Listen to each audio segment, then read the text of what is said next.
pessoas. Vamos inaugurar então um canal de comunicação que não é presencial, mas é uma forma da gente se sentir um pouco mais perto, ou de vocês me perceberem um pouco mais perto do processo de ensino-aprendizagem de vocês.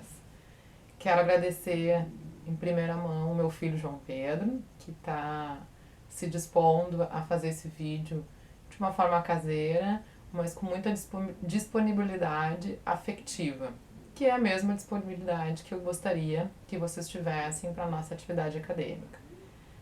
Nesse vídeo, a minha ideia é poder conversar com vocês 3 grandes questões. A primeira é como que eu venho me constituindo como educadora na EAD, um pouco do que eu tenho pensado como questão potente e desafiadora da EAD. A segunda questão é um certo contrato de grupo, um certo contrato pedagógico de como é que as atividades estão sendo pensadas, o que elas requerem da gente enquanto posicionamento de aprendizes. E a terceira questão é um pouco o fio condutor. O que é essa atividade de processos de ensino-aprendizagem, a ementa sucintamente como que ela é pensada e quais são as diferenças paradigmáticas de fundamentos para processos de ensino-aprendizagem, certo? Então, primeiramente, como é que eu estou pensando no ensino presencial e na corriqueira e, digamos assim, viciada forma que se tem de comparar o presencial com a EAD? O primeiro convite que eu faço, não façam isso, não façam essa comparação, porque a EAD e a presencial, elas têm possibilidades que são diferentes e produzem efeitos de aprendizagem que eu estou entendendo como diferentes. Esse é um ponto importante. Muitas vezes os alunos e as alunas falam que sentem falta na EAD de uma interação, sendo que na verdade o que eu acho que sentem falta é da centralidade da professora como aquela que explica as coisas, como aquela que dá aula expositiva, como aquela que de alguma forma se encarrega em coordenar e orquestrar as discussões propostas pelas atividades acadêmicas. Na EAD isso não existe. Acho que a grande questão e a grande potência que ela tem é que ela requer um protagonismo muito maior de todos os seus integrantes. Não tendo a aula expositiva significa que o saber é um saber circular. É um saber que pressupõe uma inteligência coletiva, que pressupõe uma cooperação na construção do conhecimento, onde eu, como professora, vou ser responsável de pensar quais são as estratégias mais interessantes, mais pertinentes, mas não sou eu que vou estar indicando e apontando o caminho que vocês vão construir na produção do conhecimento de vocês.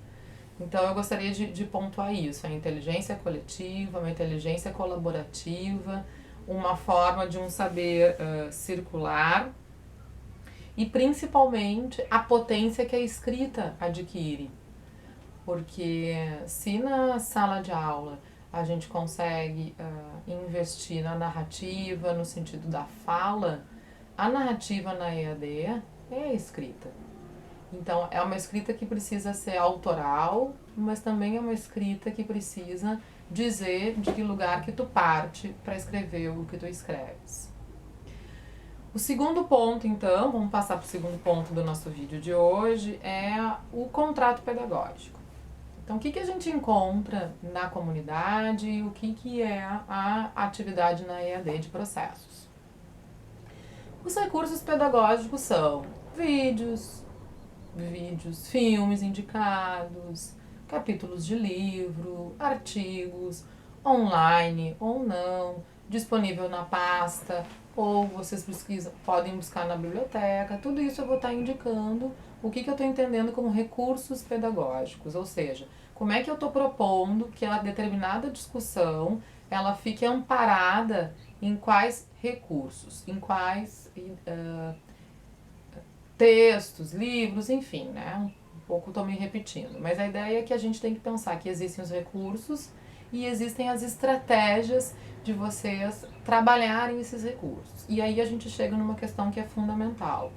Quais são os grandes recursos que eu tenho, não os pedagógicos, mas os recursos de interação com os materiais pedagógicos? São o que a gente chama, no Moodle, né, como atividades. Então a gente tem principalmente 3 grandes atividades que eu vou lançando mão ao longo dos nossos encontros. A primeira é o fórum. O que é o fórum? O fórum é mais ou menos como a nossa sala de aula, uma sala de conversa. E quando a gente vai para uma conversa, a gente não vai com uma conversa onde a gente fala e depois faz uma pergunta.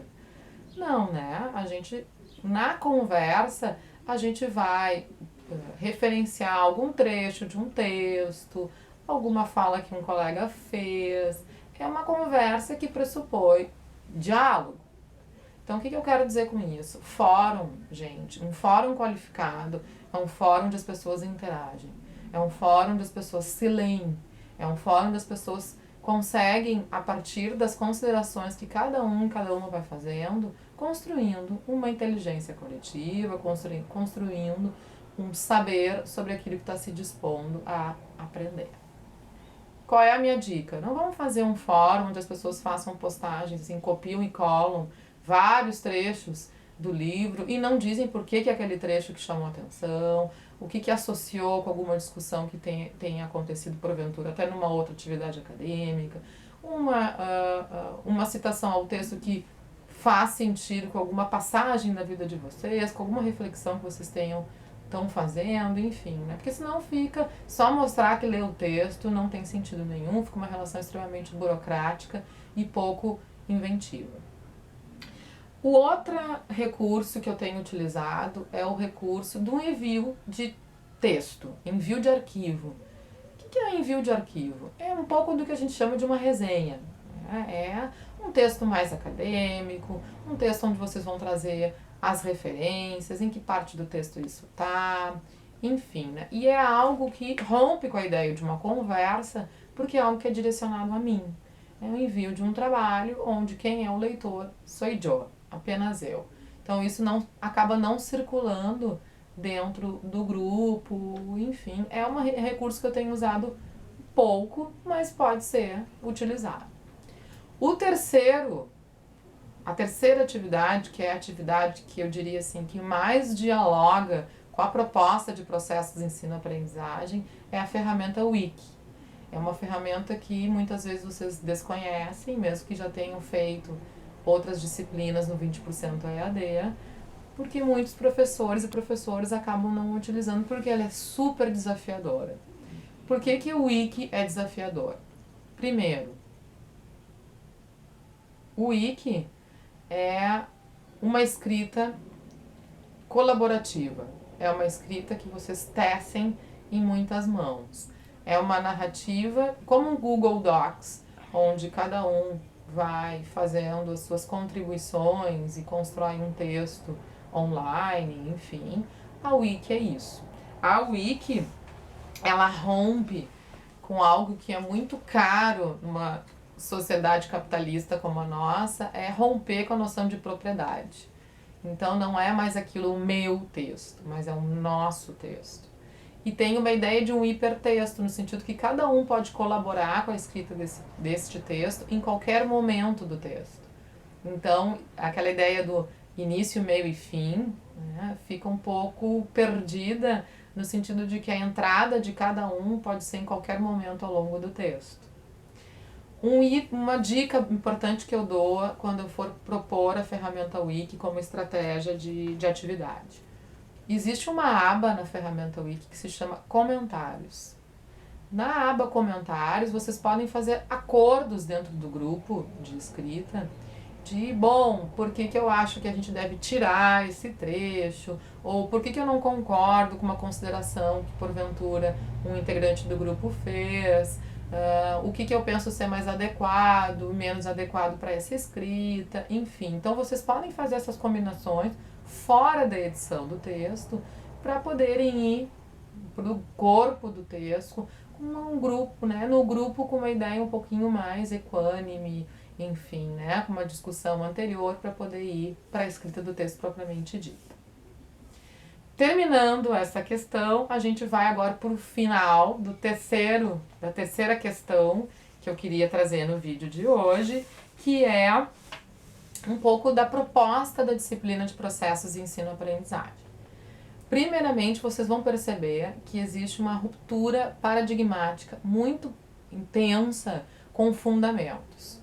Fundamentos, os autores que são utilizados e têm a proposta de trabalhar os autores, como Piaget, Vygotsky, Vallon, enfim, né, são autores que têm uma forma de construir conhecimento muito na ética e na ideia da modernidade, ou seja, é um sujeito unificado, é um sujeito da consciência, é um sujeito mais da razão, é um sujeito da representação, enfim, né?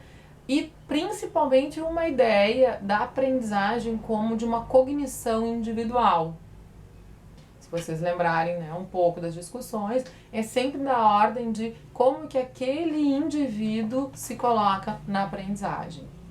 Bom, processos, ensino-aprendizagem, tem uma discussão pós-estruturalista, tem uma discussão contemporânea, onde pensa a aprendizagem não como resultado de um processo cognitivo individual, mas como um processo social. Essa é a grande diferença. Então vocês vão ver que os autores são autores mais filosóficos, vai ter a participação e a presença de autores que são pensadores da diferença, que são pensadores da produção de subjetividade. Então, por isso que a temática das novas tecnologias e dos efeitos das novas tecnologias na produção de subjetividade contemporânea é uma temática muito presente. Cybercultura, cyberespaço, as novas formas de comunicação, o que isso vão produzindo nesse sujeito aprendente, enfim, né? São as grandes questões que a disciplina de processos, ensino-aprendizagem vão estar nos colocando. Penso que essas questões iniciais nos ajudam a entrar na atividade acadêmica mais implicado, instigado e comprometido, então, com a nossa atividade acadêmica. Eu quero que vocês me deem um retorno se esse vídeo foi legal, se não foi, se foi interessante me ver falando um pouco, principalmente para quem não esteve no encontro presencial. Então, mais uma vez, obrigada, João Pedro, e aguardo então o retorno de vocês se a gente dá andamento nessa forma de comunicação. Um abraço e um beijo para vocês.